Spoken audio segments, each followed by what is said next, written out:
سلامونه ګرانو دوستانو، په دې هیله چې ټول به راته روغ او جوړ د 2023 کال نړیوال جام لپاره د افغانستان کرکټ ملي لوبډله هندوستان ته ورسېدله. د افغانستان کرکټ ملي لوبډله د متحده عربي اماراتو د 10 ورځو تمریناتي کیمپ وروسته نن ماپښین د نړیوال جام په لور هندوستان ته ورسېدله. د افغان لوبډلې له روانېدو وروسته په یوه غونډه کې ګډون وکړي. د افغانستان کرکټ بورډ عمومي رئیس ښاغلي میرویس اشرف هم په دې غونډه کې ګډون وکړي. د افغان لوبډلې سره یې په ګډه دا ادعا وکړله چې تر څو دغو سترو نړیوالو سیالیو کې ښه لاسته راوړنې ولرو.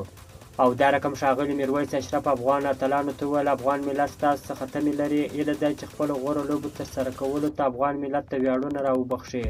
ټاکل شوې ده چې د 2023 نړیوال جام کې به هره لوبډله د 2 تمریناتي لوبو سره 11 لوبې کوي، چې افغانستان خپله لومړۍ تمریناتي لوبه د ساوت افریقا سره کوي او دویمه لوبه بیا د سریلانکا سره په 3 اکتوبر باندې کوي، چې دغه لوبه مخکې لومړۍ لوبه د سریلانکا سره کېدله. اوس د تمریناتي لوبو وخت بدل شوی دی، چې لومړۍ لوبه د ساوت افریقا سره افغانستان کوي او دویمه لوبه بیا د سریلانکا سره کوي. که مو چیرې دغه ویډیو خوښ شوې ده په چینل کې نوی یاست نو حتما موږ چینل هم درسره سبسکرایب کړئ. که مو د فیسبوک پیج تر اوسه نه یې فالو کړی نو حتما موږ فیسبوک پیج هم درسره فالو کړئ. تر بلې ویډیو پورې د الله په امان.